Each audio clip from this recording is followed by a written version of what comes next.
Okay, good morning. Good morning.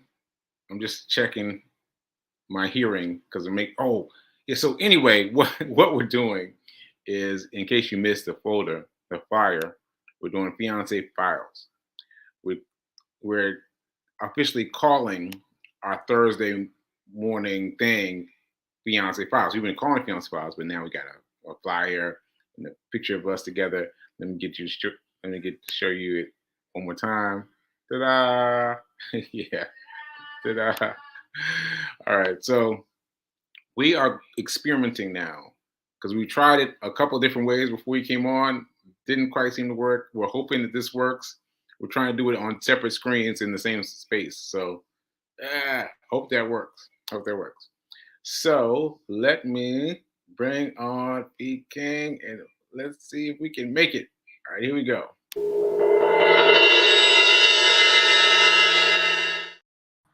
Hey P.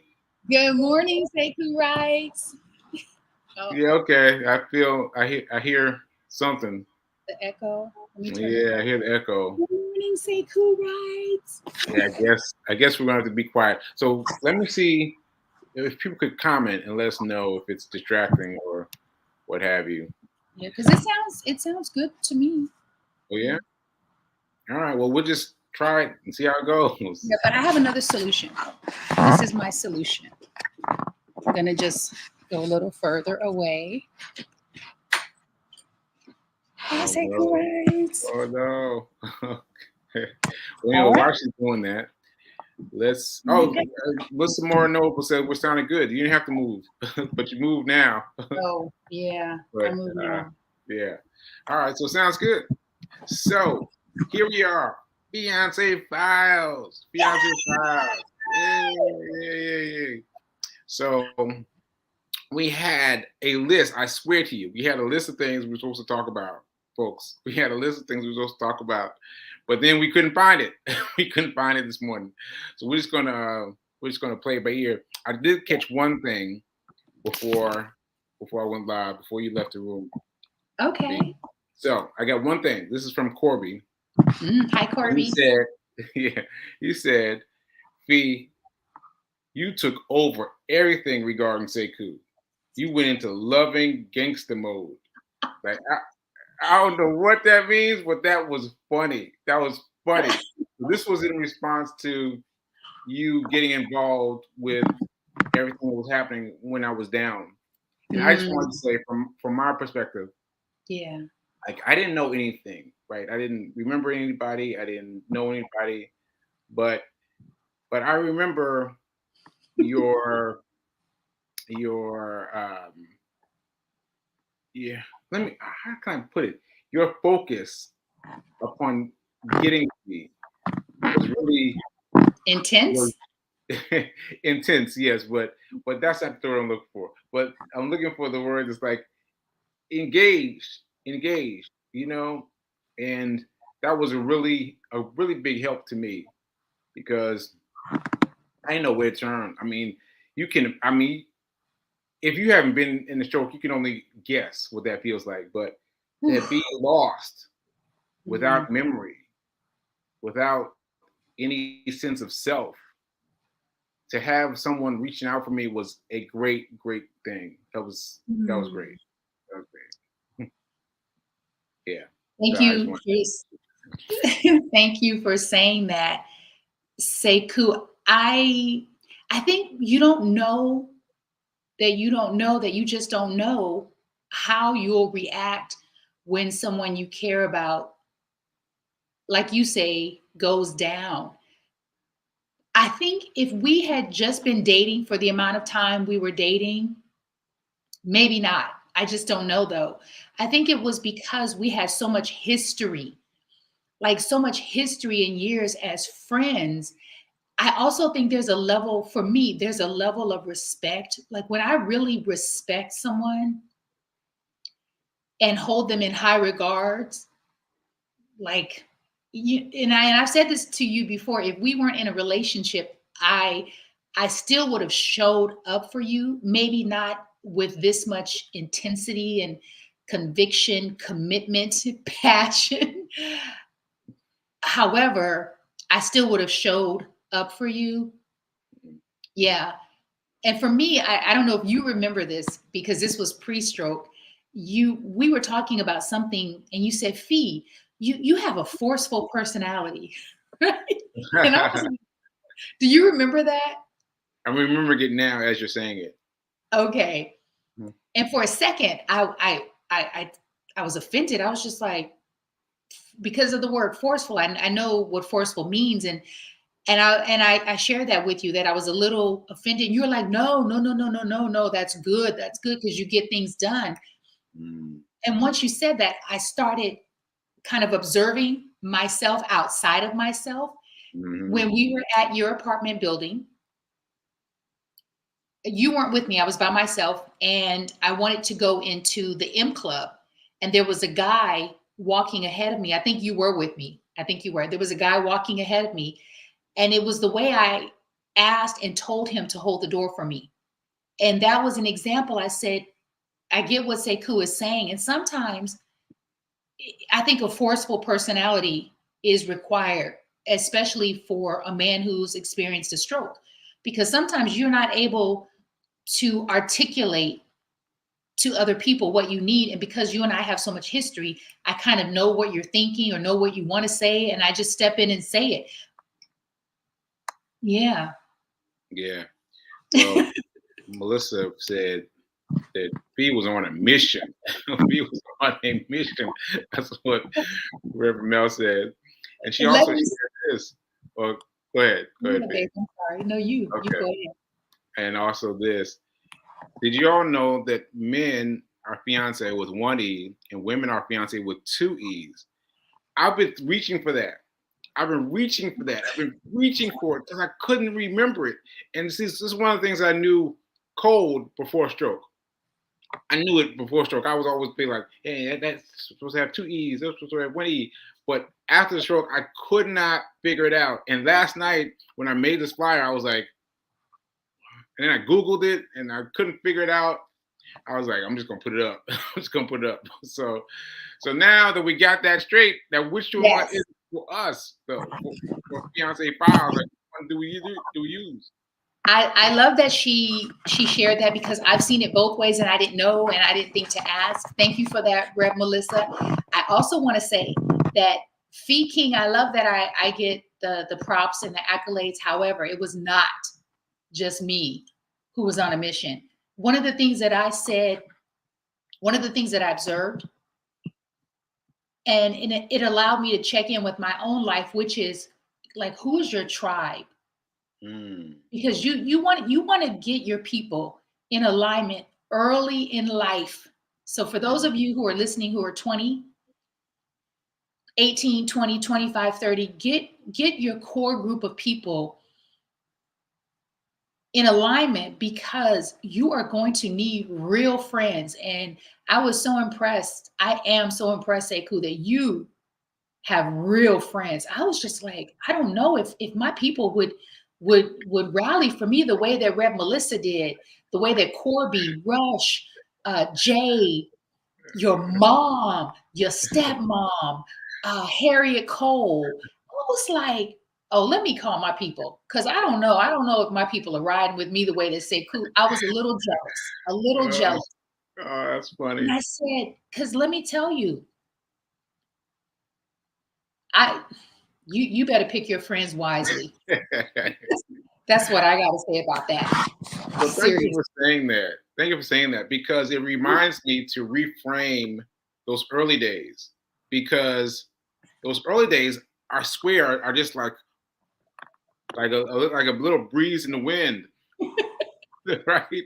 Because my memory was so empty, and Mm. trying to fill it in with real things, real people, like it really, yeah, it's mind-boggling, really, how those folks stepped in. And I remember, I'll tell you this, that Rush, Rush, I mean, props to everybody you just listed. Props to everybody you just listed, right? Yes. But Rush was there every day. every day. Now that I know Rush, I know that Rush lives in North Carolina. Lives in North Carolina. He was there every day at a hospital in Nashville. And I was like, what are you doing? And so at the time, I was like, who is this dude? Who is this dude here every day? Why is he crowding me? Why is he crowding me? And so he would Oh, sit and read the paper or something on his phone, and he would just sit there and just be available to me should I need to call out. Now, mm, my call out was very, very small because I couldn't say much. yeah. And so I would I would pretend to be asleep because I wait for him to leave. I'd be like, no, he's still here.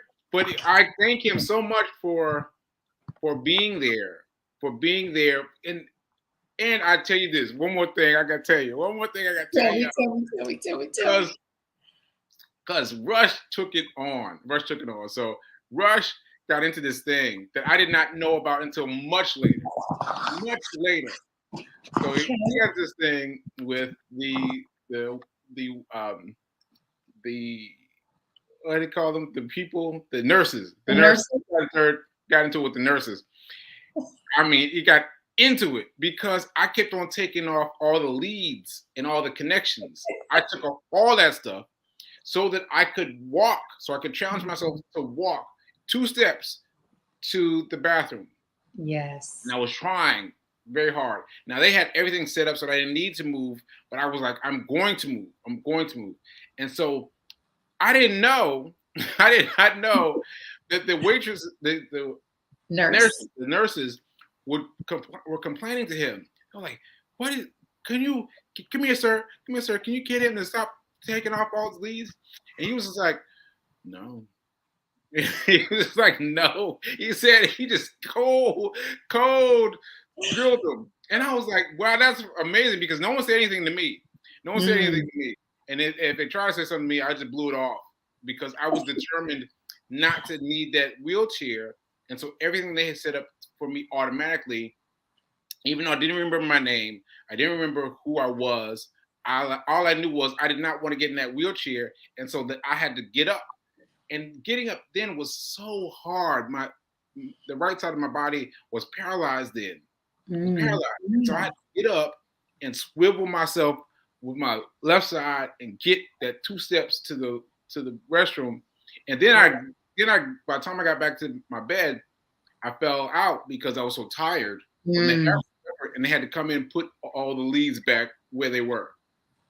I drove those people crazy. I drove those nurses crazy. Good for you, though, for advocating for yourself.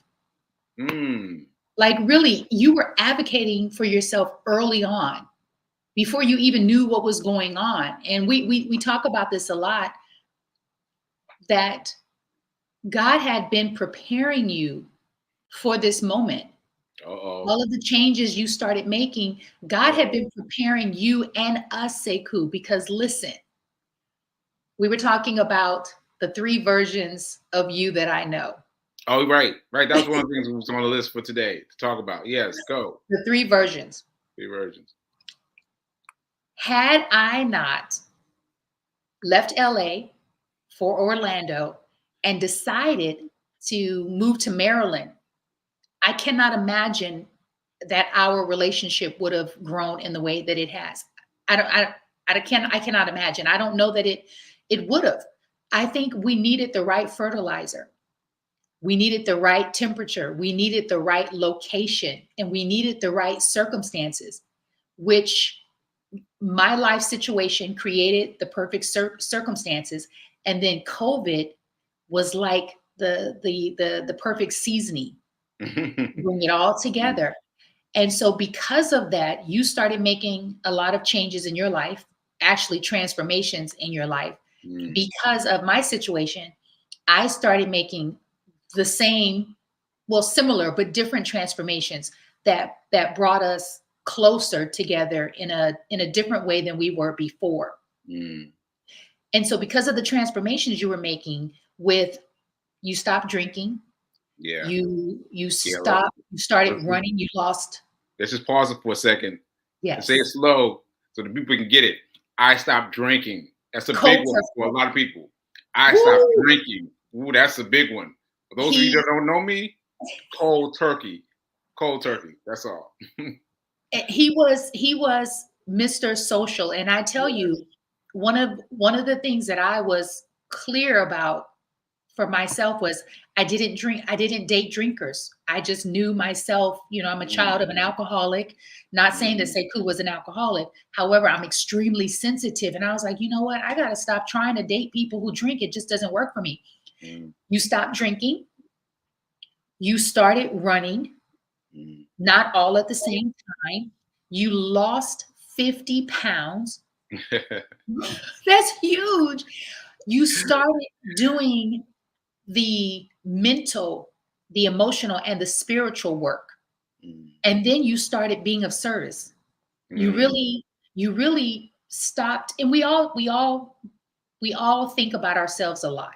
Like, we're all a little, some of us a lot selfish. And once you start thinking about other people and being of service to other people with no attachment to the result, then it completely reframes your outlook on life. And that's what COVID did for you. Then you were with your mom. And so you're doing all of these things. You're not drinking, you're running, you're eating somewhat better. You're around really great, positive people, the Black Men Run and Demetrius and all the people in Nashville. You're building community.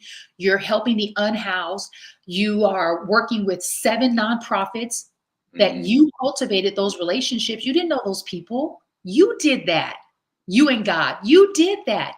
And so, because you did that, when the stroke happened, God was like, I got you, brother. I got you. I prepared you for this. Do you realize I prepared mm. you? He Wow. prepared you for it. And he prepared you for me and he prepared me for you, I believe, like with Mm, my whole heart. mm. There's so many things to say in response to that. So many things to say, but I want to start with.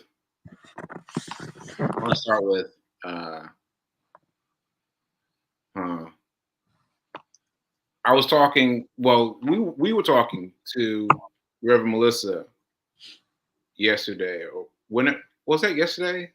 The 30-day mental diet class, Tuesday, Tuesday, 30-day Tuesday, mental diet class. yeah. And I was like, I don't know. I don't know what's going on with my life. I don't know what's going on with my life.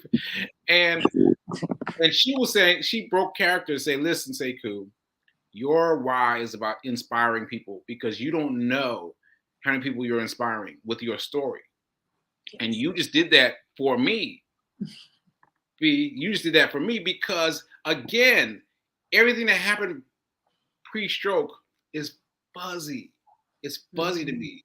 And you just brought it very crystal clear. Everything that I did up until the stroke, like the things that I did, messing with the nonprofits and doing those things, really got me to where I was post stroke without even realizing it. Without even realizing it, you know what I'm saying? Like I did not have any memory. Now I didn't have any memory about running. I didn't have any memory about doing things, but I was Mhm. acting out of that self that got me through. Because the self before that, before I started doing those things during the pandemic to better myself, I would have just sat there in the hospital bed. I would have just sat there and let the leads be attached, and I would have laid there. And Yeah. I don't know, but I think me getting up once a day to make it to the restroom, I think that had to do with me not ending up in that wheelchair, me ending up I, not using a cane yes. because they gave me everything. They gave me all things, but I Yeah. kept fighting back. I kept fighting back, and I'd be walking with a cane or in a wheelchair right now if I hadn't been doing those things, regardless, even though I didn't remember them, even though I Right. didn't remember them, right? Yeah. Yeah. However, your subconscious remembered them because your Mm, subconscious had been preparing you, even from the standpoint of you writing your book, Hack Your Pain Now. That was yeah. not an accident or coincidence. That was in divine order. And so I hope whoever is listening to this now or later, it could be 6 months from now, it could be 5 years later. I think the message is Proper preparation prevents poor performance. So you get to properly prepare yourself while you're healthy, while you're young, while you're making all the money. Like those are the things that we don't think about. Sometimes we tend to think, we don't tend to think past where we are right now. We're as so there, which is the vision that you hold for your life. Where do you see yourself in the future? And none of us see ourselves having a stroke or a heart attack or all the other ills of the world. However, life is happening and it can happen to anyone. And if it doesn't happen to you, what a blessing. The likelihood of it happening to someone you love is great because it's life. It's just life. And so if you prepare that muscle, that I like to recite what you said a couple weeks ago, that abundance muscle, right? Because we think about, lifting weights, building your muscle, but that translates into other areas of your life. Your abundance muscle, like preparing yourself for the long haul, building your stamina to be able to withstand yourself in the event that life happens. And it could be on a small scale, you lose your job, but if you're prepared mentally, emotionally, and spiritually, you get back up quicker than if you weren't. Does that make sense? I know I feel like I went Yeah. all the way down. No, you're making sense. And I want to point out for the people who are unfamiliar, she's quoting me back to me from from Get Rich 101. So, oh no, yes, from Get Rich 101, and from the seminar and all these things back to me. It's great to have someone who can record you back to you, who can give these things back to you. Mm, It's yeah. because my memory is still fuzzy, but that's really good because mm, that that sense of of knowingness, like ever present knowingness, is very helpful. That's very helpful. Yeah. Yeah. So she's talking about the abundance muscle is something that I referred to. And that was a part of aphasia, because I couldn't remember what I was trying to say. So I was like, well, I don't know, abundance muscle, and everybody took it. So literally, everybody was talking about abundance muscle. Also, that's so great. And I was like, oh, really? That's so great. But abundance muscle is just like you have to exercise the muscle of abundance. You have Mm, to exercise the muscle of abundance because we don't do that. We don't no. do that. And we forget that it's a muscle that we have to build. We have to build it. And so without building it, without exercising it, we lose. We lose the game of abundance because we're not exercising. So so let me get this straight. So you can be you can be um shoot, aphasia.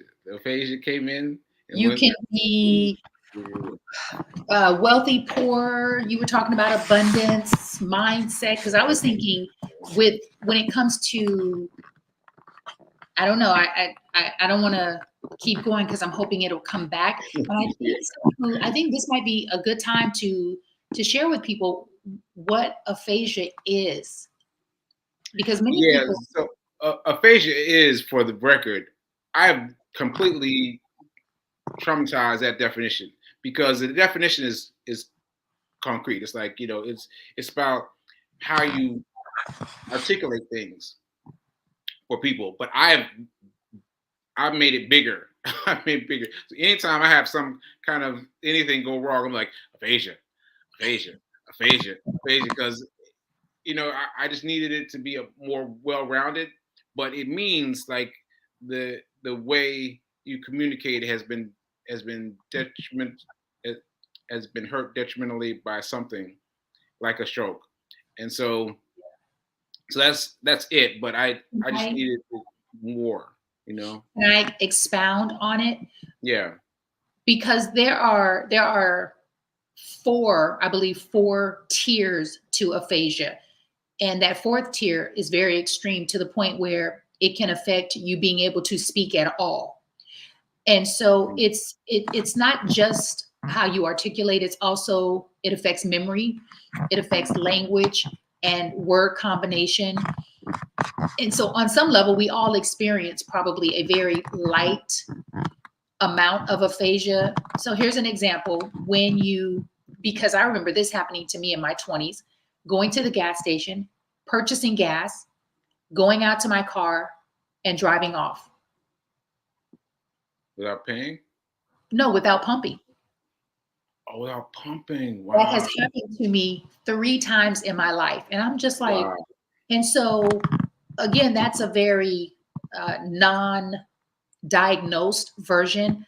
And so what you experience is heightened. It's like 100 times what I just described. And sometimes it takes you a minute to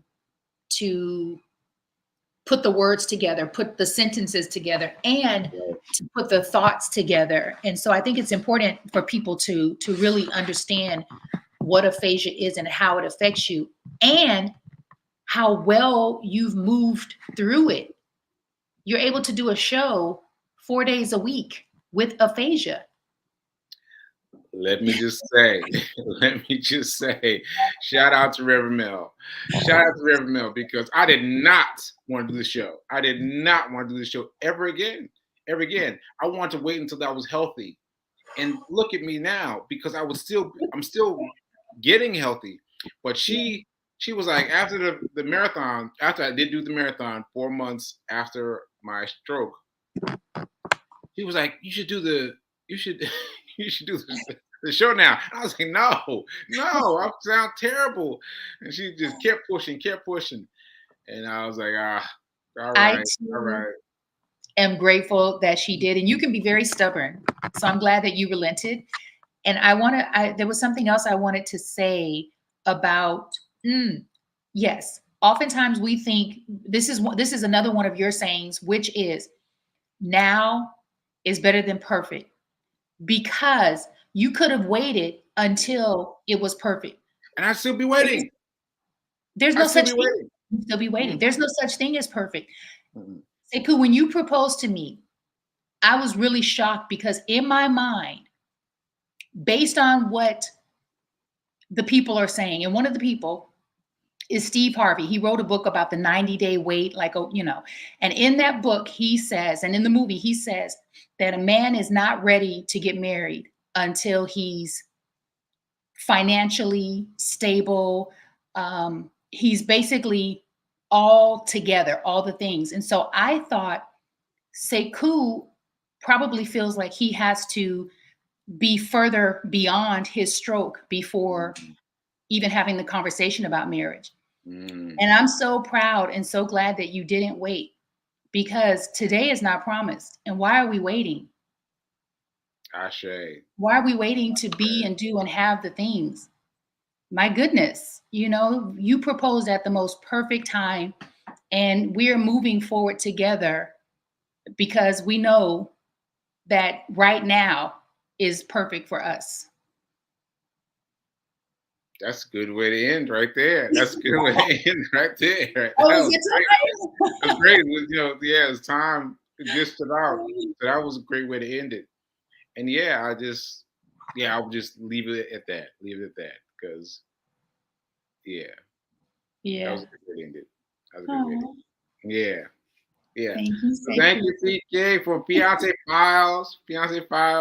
I hope you guys like it and continue to enjoy us doing our Fiance Files on Thursdays. Yes. Yeah, we're just gonna keep pushing out because we got one podcast of our mini podcast. Here's one, and then we're just gonna do what it do. All right. Yes. We got anything you want to say, Fee? Have an amazing day, y'all. Have an amazing day. And remember that now is better than perfect. Ashe. Amen. Ashe.